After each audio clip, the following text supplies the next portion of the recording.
खामोशी से बनाते रहो पहचान अपनी, हवाएं खुद गुनगुनाएंगी नाम तुम्हारा। बहुत बहुत स्वागत है आप सभी का आपके YouTube चैनल जीएस नगरी पर। जैसा कि आप सभी जानते हैं, मैं आपके लिए करंट अफेयर लेके आती हूँ। सुबह की हमारी पहली क्लास करंट अफेयर की होती है और ये क्लास हिंदी इंग्लिश दोनों में होती है, तो आप अपनी रुचि के हिसाब से इस क्लास को देख सकते हैं। और इस क्लास के ख़त्म होने के बाद में अगर आपको इस क्लास की PDF चाहिए तो नीचे डिस्क्रिप्शन बॉक्स में लिंक दी हुई है, वहाँ से जाकर के आप इसे डाउनलोड कर सकते हैं। और अगर आप हमसे इंस्टाग्राम पर जुड़ना चाहते हैं तो इंस्टाग्राम के लोगो पर क्लिक कर लें या वहाँ पर जाकर के जीएस नगरी सर्च कर लें। टेलीग्राम के स्टडी ग्रुप से जुड़ने के लिए टेलीग्राम के लोगो पर क्लिक कर लें। और अगर हमसे व्हाट्सएप पर जुड़ना चाहते हैं तो व्हाट्सएप के लोगो पर क्लिक कर लें और हमें हमारे नंबर पर मैसेज कर दें। और हमारा नंबर क्या है आप सभी जानते हैं, मैं रोज़ बताती हूँ, 8090636447। और अगर आप हमसे फेसबुक ग्रुप में ऐड होना चाहते हैं तो फेसबुक के लोगो पर क्लिक कर लें या सर्च कर लें जीएस नगरी स्टडी ग्रुप। तो चलिए फिर हम अपनी क्लास को शुरू करते हैं। पहली करंट है हमारी, RBI launches payment infrastructure development fund. ठीक है, पहले ये देख लीजिए, पेमेंट इंफ्रास्ट्रक्चर डेवलपमेंट फंड, इसको शॉर्ट में PIDF भी बोला जाता है। ठीक है, तो अगर कहीं PIDF लिखा है तो आपको ये समझना पड़ेगा कि ये पेमेंट इंफ्रास्ट्रक्चर डेवलपमेंट फंड की बात कर रहा है। ठीक है, जिसका शुभारंभ भारतीय रिजर्व बैंक यानी कि RBI ने किया है। ठीक है, RBI का फुल फॉर्म तो आप जानते ही होंगे, रिजर्व बैंक ऑफ इंडिया, यानी भारतीय रिजर्व बैंक ने शुभारंभ किया है एक नए फंड का जिसका नाम है PIDF, मतलब पेमेंट इंफ्रास्ट्रक्चर डेवलपमेंट फंड। अगर हिंदी में बताएं तो इसको बोलेंगे भुगतान अवसंरचना विकास निधि। ठीक है, लेकिन आपको याद इंग्लिश में ही करना पड़ेगा क्योंकि ये नाम इंग्लिश में दिया गया है। ठीक है, हिंदी में समझने के लिए बताया, भुगतान अवसंरचना विकास निधि। इस निधि का शुभारंभ भारतीय रिजर्व बैंक ने किया है। ठीक है, आगे बताते हैं कि क्यों किया गया है, इसको क्यों लाया गया है। इसको इसलिए लाया गया है टू इनकरेज एक्वायरर्स, मतलब जो बिक्री के बुनियादी ढांचे हैं, ठीक है, बिक्री के बुनियादी ढांचे के बिंदु को तैनात करने के लिए और लोगों को प्रोत्साहित करने के लिए। ठीक है, ये देखिए, डिप्लॉय पॉइंट ऑफ सेल। ठीक है, मतलब बिक्री के बुनियादी ढांचे के बिंदु को तैनात करने के लिए। ठीक है, और फिजिकल और डिजिटल मोड से, मतलब भौतिक तरह से और डिजिटल तरह से, दोनों ही तरह से परिचितों को प्रोत्साहित करने के लिए और बिक्री के बुनियादी ढांचे के बिंदु को तैनात करने के लिए इस नई निधि को लाया गया है, इस नई निधि का शुभारंभ किया गया है। ठीक है, ये देखिए, इन Tier 3 एंड Tier 6 सेंटर, मतलब जो Tier 3 और Tier 6 के उत्तर पूर्वी राज्य हैं वहाँ पर यह निधि लाई गई है। ठीक है, नॉर्थ ईस्टर्न स्टेट, ये याद कर लीजिएगा, कहाँ पर लागू किया गया है, नॉर्थ ईस्टर्न स्टेट में, मतलब उत्तर पूर्वी भारत के राज्यों में। ठीक है, भारत के उत्तर पूर्वी राज्यों में ये निधि लागू की गई है।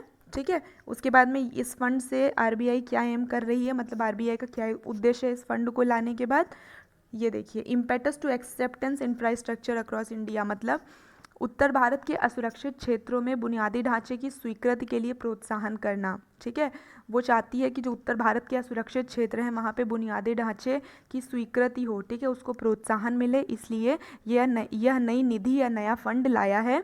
ठीक है, कौन, भारतीय रिजर्व बैंक। RBI इसके लिए पूरी तरह से रिस्पॉन्सिबल होगी, मतलब ये जो नई निधि लाई गई है, भुगतान अवसंरचना विकास निधि, इसको कौन चलाएगा, कौन देखेगा, इसका प्रबंधन, मैनेजिंग।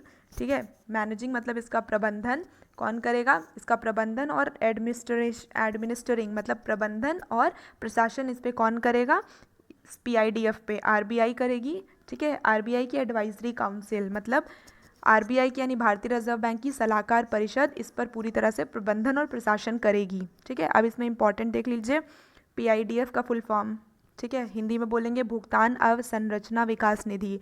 किसने किया है, भारतीय रिजर्व बैंक ने। कौन से, मतलब इसमें कौन से राज्यों को पूरी तरह से ध्यान में रखा गया है, भारत के उत्तर पूर्वी राज्य।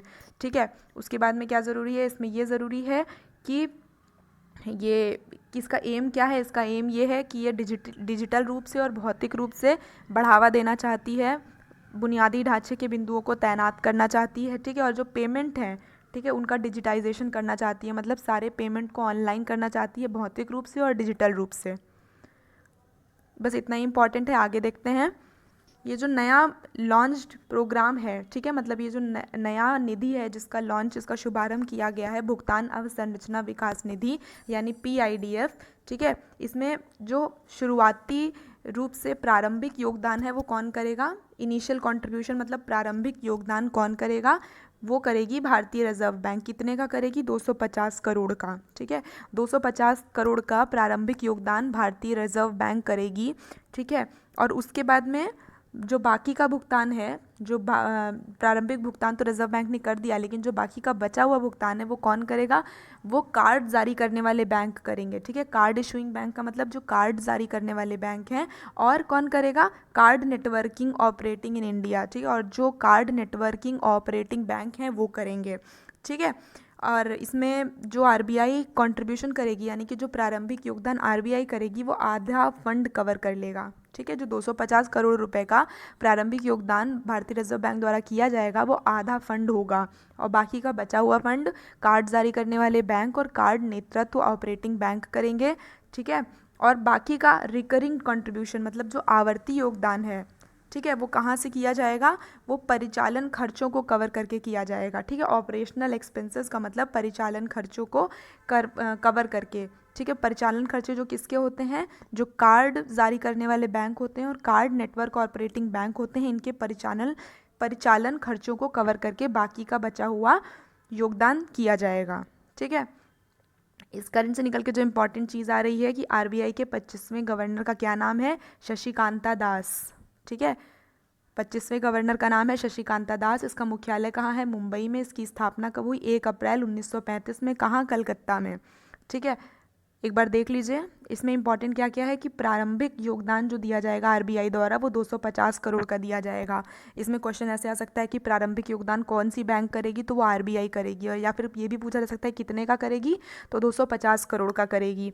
ठीक है, और बाकी का जो बचा हुआ भुगतान है वो कार्ड जारी करने वाले बैंक करेंगे और कार्ड नेटवर्क ऑपरेटिंग बैंक करेंगे। ठीक है, और उसके बाद भी जो आवर्ती योगदान होगा वो कौन करेगा? वो कार्ड जारी करने वाले बैंक और कार्ड नेटवर्किंग ऑपरेटिंग बैंक के परिचालन खर्चों को कवर करके किया जाएगा। ऑपरेशनल एक्सपेंसेस का मतलब होता है परिचालन खर्चों के द्वारा।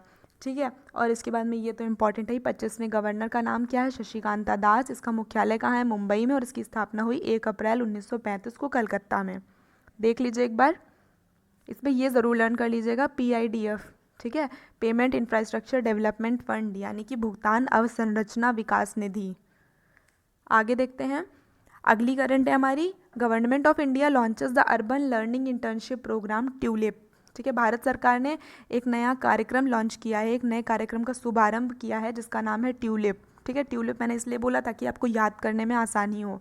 ठीक है, ट्यूलिप का फुल फॉर्म है, ये बड़ा बड़ा लिखा हुआ है, the urban learning internship programme. जैसे कि आप नाम से ही देख पा रहे हैं ये पढ़ाई से रिलेटेड ऐप है। ठीक है, शिक्षा से रिलेटेड प्रोग्राम है जिसका नाम है ट्यूलिप, जो शॉर्ट में है, और इसका फुल फॉर्म होगा the urban learning internship programme. ये आप कहीं नोट डाउन कर लीजिए, पूरे दिन में 2-3 बार देखेंगे तो आपको लर्न हो जाएगा। ठीक है, ये भारत सरकार ने लॉन्च किया है। आगे देखेंगे कि ये क्यों किया गया है और किसके द्वारा किया गया है। ठीक है, मतलब भारत सरकार में किसके द्वारा इस ऐप को लाया गया है, इस ऐप की पहल किसने की है। ठीक है, ये देखिए, पहले तो ये मैंने आपको बता दिया, the urban learning internship programme मतलब ट्यूलिप। ठीक है, और इस प्रोग्राम की, इस कार्यक्रम की पहल किसने की है? All India council for technical education. ठीक है, मतलब भारत की जो काउंसिल है तकनीकी शिक्षा की, उसने की है, all India council for technical education, जिसको शॉर्ट में AICTE बोलेंगे। ठीक है, उन्होंने, और मानव विकास संसाधन मंत्रालय ने, और इसके साथ में आवास एवं शहरी विकास मंत्रालय, ministry of housing and urban development मतलब आवास एवं शहरी विकास मंत्रालय ने। ठीक है, तो यह जो पहल लाई गई है वो कौन से तीन संगठनों द्वारा लाई गई है? पहला तो अखिल भारतीय परिषद। ठीक है, the all India council for technical education मतलब अखिल तकनीकी शिक्षा के लिए अखिल भारतीय परिषद। ठीक है, दूसरा मानव विकास एवं संसाधन मंत्रालय, तीसरा आवास एवं शहरी विकास मंत्रालय। ठीक है, पहला कौन है? तकनीकी शिक्षा के लिए अखिल भारतीय परिषद।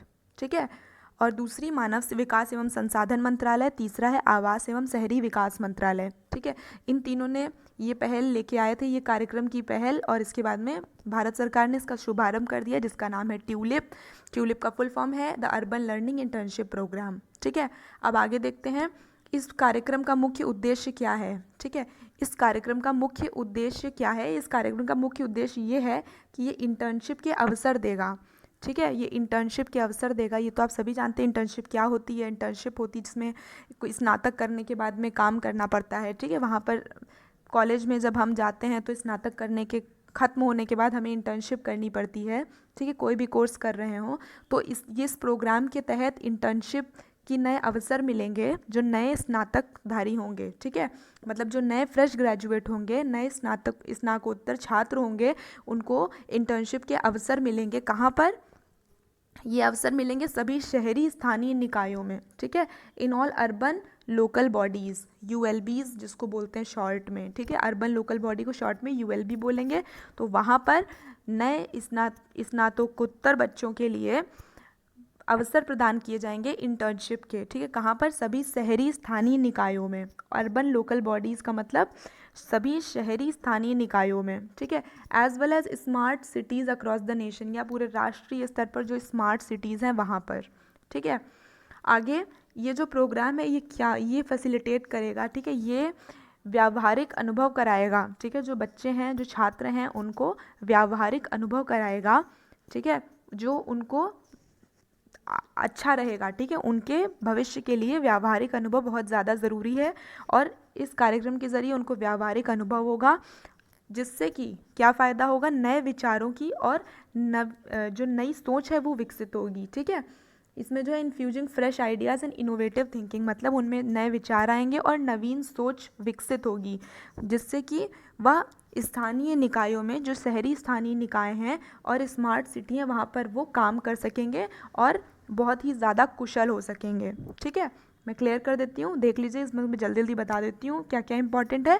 इसमें इंपॉर्टेंट है भारत सरकार ने जो नया प्रोग्राम लॉन्च किया है, कार्यक्रम, उसका नाम, ठीक है, उसका शॉर्ट फॉर्म।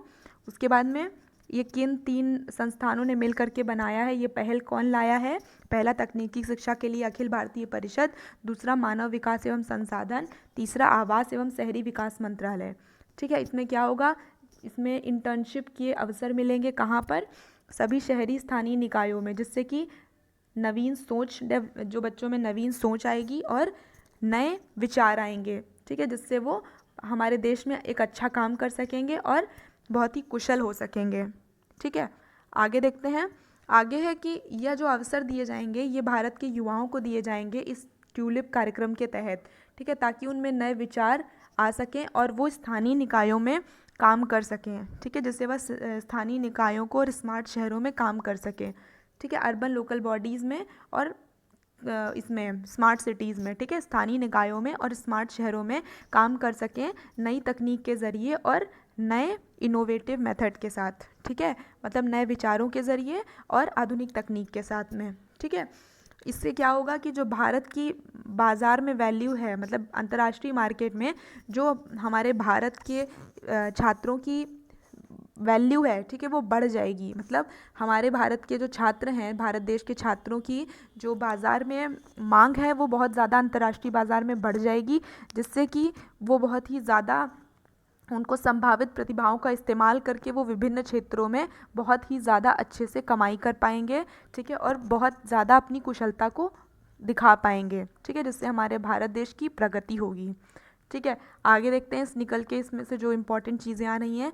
केंद्रीय मंत्री कौन है? उसका आवास एवं शहरी विकास मंत्रालय का हरदीप सिंह पुरी, ठीक है, आवास एवं शहरी विकास मंत्रालय के मंत्री कौन है? हरदीप सिंह पुरी, ठीक है। और मानव विकास एवं संसाधन मंत्रालय के कौन से मंत्री हैं? रमेश पोखरियाल निशंक, ठीक है। और अध्यक्ष कौन है? All India council for technical education, मतलब तकनीकी शिक्षा के लिए अखिल भारतीय परिषद का अध्यक्ष कौन है? अनिल डी सहस्रबुद्धे, ठीक है, सहस्रबुद्धे, ये देखिए अनिल डी सहस्रबुद्धे, देख लीजिए। इसमें इंपॉर्टेंट क्या क्या है ट्यूलिप के बारे में, यहाँ पर जो इम्पॉर्टेंट है वो ये है कि इस पूरे में बस इतना आपको ध्यान रखना है कि तकनीकी रूप से छात्रों को बहुत ही ज़्यादा मजबूत बनाया जाएगा, ताकि वह नए विचारों और आधुनिक तकनीक के साथ काम करना सीख सकें और अंतर्राष्ट्रीय बाज़ार में भारत के छात्रों की मांग बढ़ जाएगी, ठीक है, जिससे वो बहुत ही अच्छी तकनीकें और बहुत ही अपने देश को आगे ले जा सकेंगे, ठीक है, जो देश के युवाओं के लिए बहुत ही ज़्यादा अच्छा रहेगा।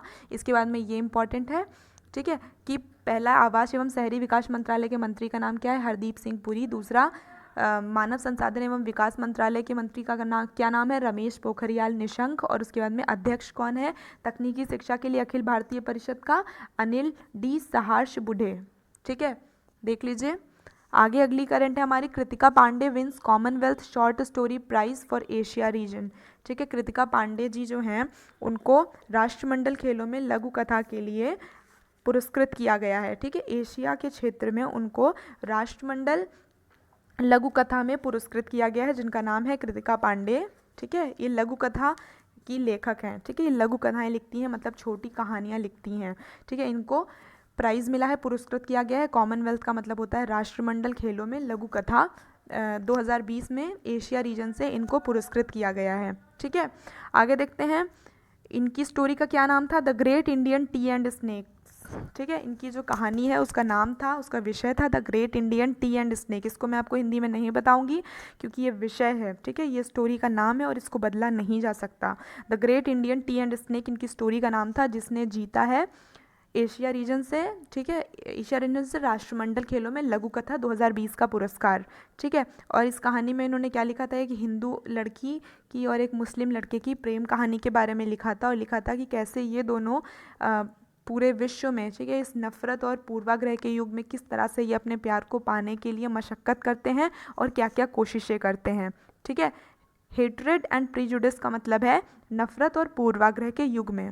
ठीक है, इसमें इंपॉर्टेंट क्या क्या है, इसमें सिर्फ इतना इंपॉर्टेंट है नाम, कृतिका पांडे, इन्होंने क्या जीता है, इन्होंने राष्ट्रमंडल खेलों में लघु कथा पुरस्कार जीता है एशिया रीजन में। ठीक है, इनकी स्टोरी का क्या नाम था, the great Indian T and snake. ठीक है, और ये किसकी थी, ये एक हिंदू गर्ल, मतलब एक हिंदू लड़की और एक मुस्लिम लड़के की प्रेम कहानी थी कि वो किस तरह से इस नफ़रत और पूर्वाग्रह के युग में अपने प्यार को पाने के लिए मशक्क़त करते हैं। 5 स्थानीय विजेताओं को जो यह पुरस्कार 2020 में दिया गया है, उनके नाम और उनकी कहानी का विषय दोनों ही मैं आपको साथ में बताऊंगी। और अगर आपको याद हो जाता है एक बार में तो बहुत अच्छी बात है, और अगर नहीं होता है तो मैं क्लास ख़त्म होने के बाद में ये PDF जब डिस्क्रिप्शन बॉक्स में डाल दूँगी तो आप वहाँ से डाउनलोड करके इसमें मार्क कर लीजिएगा, नहीं तो आप अपनी किसी बगल में कॉपी रखिए, उसमें लिख लिया करिए। ठीक है, अफ्रीका से जो मिला है वो नाइजीरिया की लेखिका इनोसेंट सीजाराम लो को मिला है, और इनकी कहानी का विषय था when a woman renounces motherhood.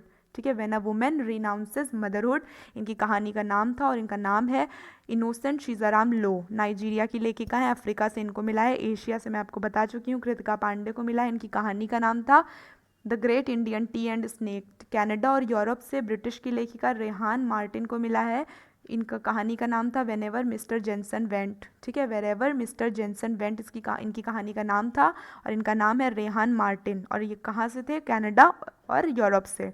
करेबिया से जमैका के लेखिका ब्रायन एस हीप को मिला है, और इनकी कहानी का जो विषय था वो था मफोटो पैसिफिक। और ऑस्ट्रेलिया से जो मिला है वो मिला है एड्रिया ई मैकलॉड को, इनकी कहानी का नाम है द आर्ट ऑफ वेविंग।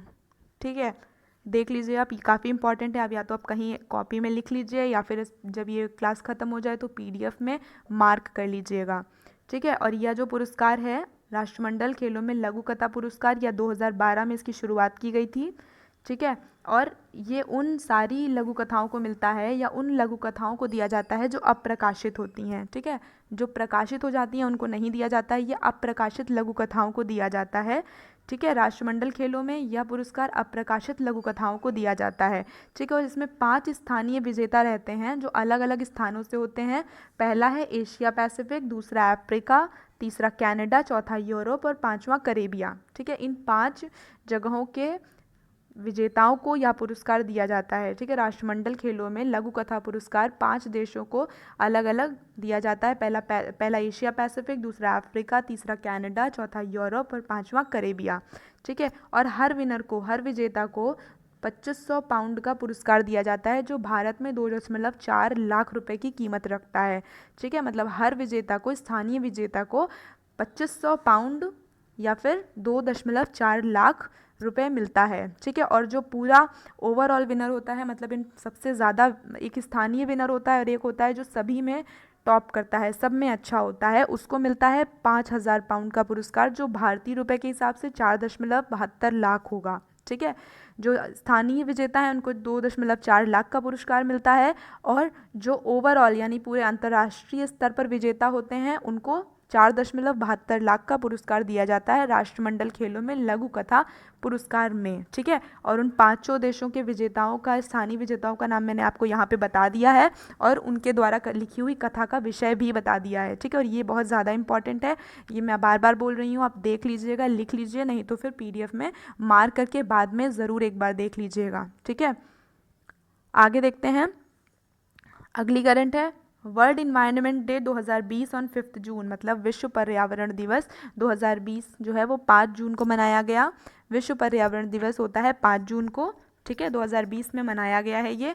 और ये पूरे विश्व में मनाया जाता है, ग्लोबली, मतलब पूरे विश्व में मनाया जाता है। और ये क्यों मनाया जाता है? जागरूकता फैलाने के लिए और अपने पर्यावरण की रक्षा करने के लिए, ठीक है, ताकि लोगों में पर्यावरण के लिए जागरूकता फैलाई जा सके और इसके साथ ही साथ हम अपने पर्यावरण की, हम अपने प्रकृति की रक्षा कर सकें, ठीक है। और लोगों को ये याद दिलाने के लिए कि वो जो हमारा नेचर है, जो हमारी प्रकृति है, ठीक है, इसके द्वारा जो हम पे उपकार किए जाते हैं उनको हमें भूलना नहीं चाहिए, उनको हमें ठुकराना नहीं चाहिए, ठीक है। प्रकृति में जो पेड़ पौधे हैं ये हम पे उपकार करते हैं, ठीक है, ये हमको ऑक्सीजन देते हैं जिसको हम लेते हैं और जीवित रहते हैं। इसलिए हमें पर्यावरण को बचा के रखना चाहिए, क्योंकि अगर पर्यावरण है तभी हम हैं, ठीक है। यह एक अवसर प्रदान करता है, ठीक है, किसको? जिम्मेदार लोगों को, ठीक है, व्यक्तिगत उद्यमों को, basis for engineer enlightened opinion and responsible conduct by individual, ठीक है, कि हम अपनी जिम्मेदारी का आचरण करें। व्यक्तिगत उद्यमों को और समुदायों को यह एक अवसर प्रदान करता है कि वह सभी को अपनी जिम्मेदारियों का आभास कराएं और उन्हें पर्यावरण के बारे में सचेत करें, ठीक है। उन्हें यह बताएं कि पर्यावरण हमारे लिए कितना ज़रूरी है और हमें पर्यावरण के साथ कभी भी नहीं खेलना चाहिए। हमें अपने पेड़ पौधों की रक्षा करनी चाहिए और ज़्यादा से ज़्यादा पेड़ पौधे लगाने चाहिए, ठीक है, क्योंकि प्रकृति हमारे लिए बहुत ही ज़्यादा ज़रूरी है। क्लियर कर देती हूँ, देख लीजिए एक बार। इसमें इम्पॉर्टेंट है कि जागरूकता फैलाने के लिए विश्व पर्यावरण दिवस मनाया जाता है। और कब मनाया जाता है? 5 जून को मनाया जाता है, ठीक है। एक बार देख लीजिए, विश्व पर्यावरण दिवस जो है वो मनाया जाएगा इस बार 2020 में। इसका विषय होगा बायोडाइवर्सिटी यानी जैव विविधता, ठीक है। विश्व पर्यावरण 2020 का विषय क्या है? जैव विविधता, ठीक है। इस विषय के ज़रिए ये दिखाया जा सकेगा कि हमें अपने पर्यावरण की चिंता है और हमें तत्काल, ठीक है, अपने इस पर्यावरण के बारे में चिंता करनी चाहिए और अपने प्रयासों को तत्काल प्रभाव में लाना चाहिए, ठीक है। विश्व पर्यावरण दिवस का विषय क्या है? बायोडाइवर्सिटी, मतलब जैव विविधता।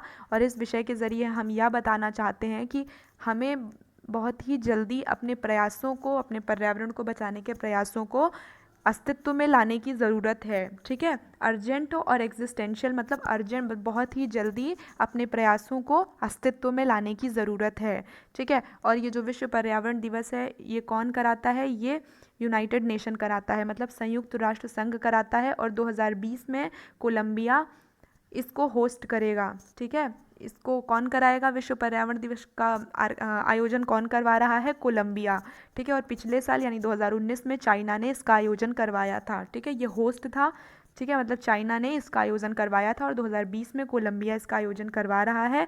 और ये जो विश्व पर्यावरण दिवस है ये प्रमोट कौन करता है? ये प्रमोट करता है संयुक्त राष्ट्र संघ। और 2020 में इसका विषय था जैव विविधता यानी बायोडाइवर्सिटी, ठीक है। अब इसकी इतिहास के बारे में जानते हैं।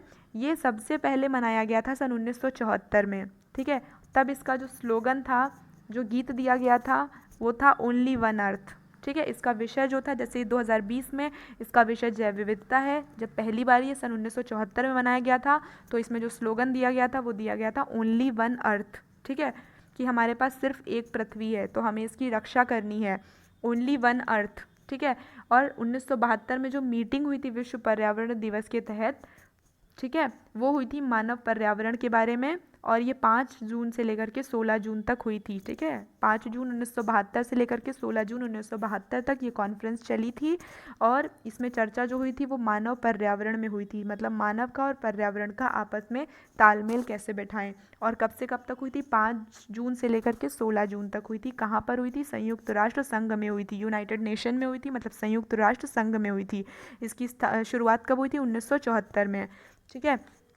भारत में पर्यावरण मंत्री कौन है? हर्षवर्धन जी, ठीक है, हर्षवर्धन जी भारत में पर्यावरण मंत्री हैं। मैं क्लियर कर देती हूँ, देख लीजिए।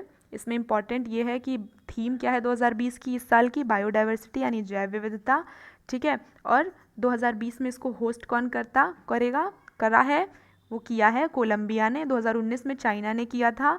इसकी शुरुआत 1974 में हुई थी, ठीक है। और कब से कब तक हुआ था, 5 से 16 जून हुआ था। और जब ये शुरू हुआ था तो पहली बार इसमें क्या स्लोगन दिया गया था, ओनली वन अर्थ, ठीक है। और भारत में पर्यावरण मंत्री, केंद्रीय पर्यावरण मंत्री कौन है, हर्षवर्धन जी, ठीक है। देख लीजिए एक बार, फिर हम आगे बढ़ते हैं।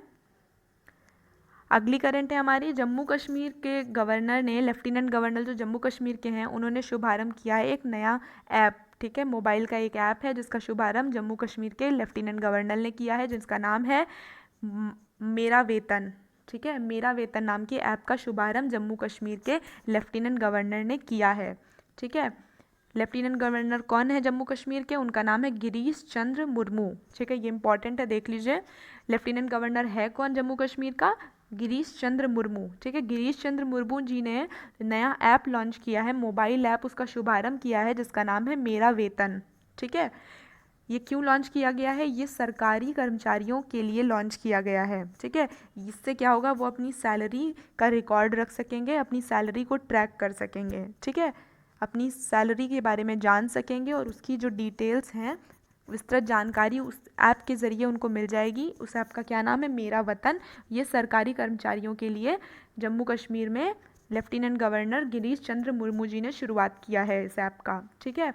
इस ऐप को क्यों बनाया गया है, इस ऐप को इसलिए बनाया गया है कि सैलरी से रिलेटेड, यानी कि सैलरी से जुड़ी, वेतन से जुड़ी कोई भी सूचना या कोई भी समस्या हो किसी भी सरकारी कर्मचारी को, तो वो इस ऐप के ज़रिए जान सकता है अपनी सैलरी के बारे में, या फिर अपनी सैलरी से रिलेटेड कोई भी जानकारी उसको चाहिए हो, वो इस ऐप पर जा करके, मेरा वेतन ऐप पर जा करके वो आराम से देख सकता है और जान सकता है, ठीक है।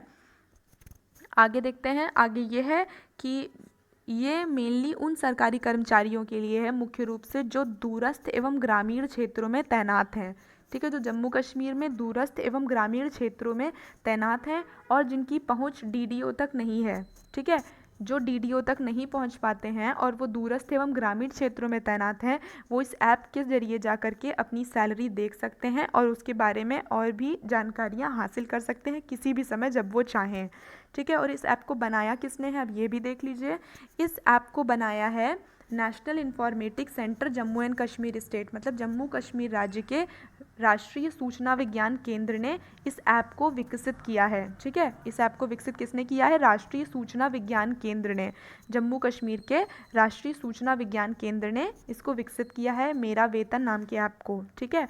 उसके बाद में ये सभी एंड्रॉयड प्लेटफॉर्म पर चलेगा। और ये क्यों बनाया गया है कि जिससे तकनीकी रूप से जम्मू कश्मीर के सारे एम्प्लॉयज़ हैं, सारी सरकारी कर्मचारियों की सैलरी को जोड़ा जा सके और उसको पूरी तरह से कंप्यूटराइज यानी तकनीकी रूप से उसको बनाया जा सके, ठीक है। जो पेमेंट है वो उनका डिजिटलीकरण किया जा सके या फिर तकनीकी लेन देन को बढ़ावा दिया जा सके, ठीक है। और इस करंट से लीगल के जो इम्पोर्टेंट चीज़ आ रही है कि NIC के, ठीक है, यानी कि राष्ट्रीय सूचना विज्ञान केंद्र के, या इंग्लिश में बोले तो नेशनल इंफॉर्मेटिक्स सेंटर के डिप्यूटी डायरेक्टर, उप निदेशक कौन है, अभय कुमार, ठीक है। ये स्टेट इंफॉर्मेटिक ऑफिसर हैं, अब ठीक है। ये डिप्यूटी डायरेक्टर यानी उप निदेशक होने के साथ साथ ये स्टेट इंफॉर्मेटिक ऑफिसर भी हैं, इनका नाम है अभय कुमार, ठीक है। और इसकी स्थापना हुई थी सन 1988 में। NIC की यानी राष्ट्रीय सूचना विज्ञान केंद्र की स्थापना सन 1988 में हुई थी। और इसका मुख्यालय कहाँ है, जम्मू में, जम्मू कश्मीर के जम्मू में इसका मुख्यालय है। क्लियर कर देती हूँ, देख लीजिए एक बार, इसमें इंपॉर्टेंट है। इसमें इंपॉर्टेंट ये है, उप निदेशक कौन है NIC का, अभय कुमार जी। इसकी स्थापना 1988 में हुई थी और इसका मुख्यालय जम्मू में है, जम्मू कश्मीर के, ठीक है।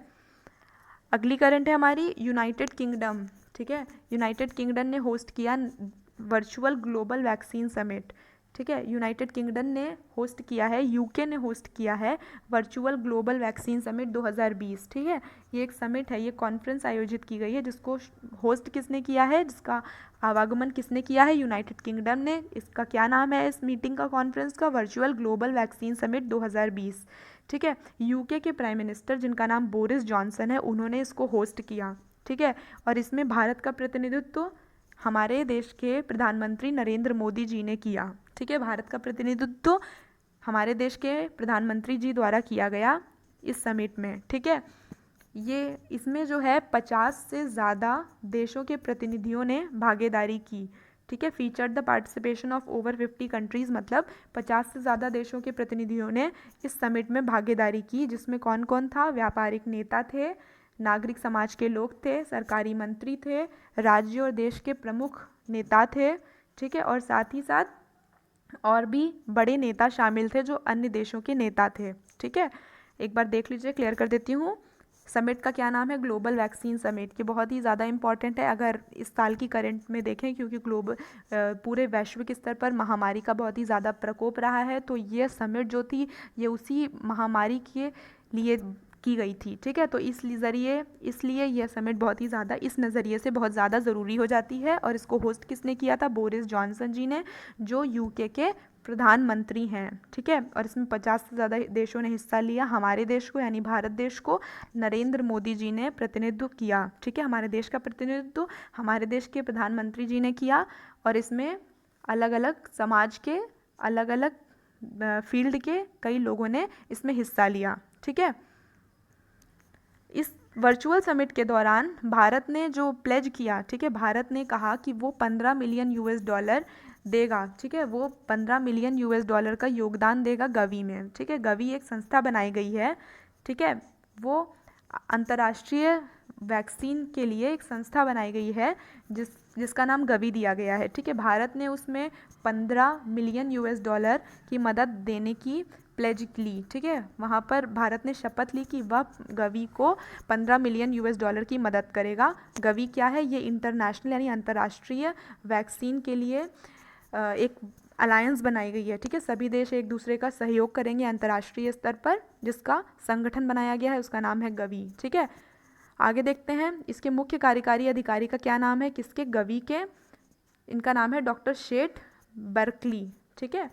इसमें जो मुख्य कार्यकारी अधिकारी हैं गवी के, जो वैक्सीन अलायंस बनाई गई है अंतर्राष्ट्रीय स्तर पर, ठीक है, उसमें जो मुख्य कार्यकारी अधिकारी हैं उनका नाम है डॉक्टर शेठ बर्कले, ठीक है।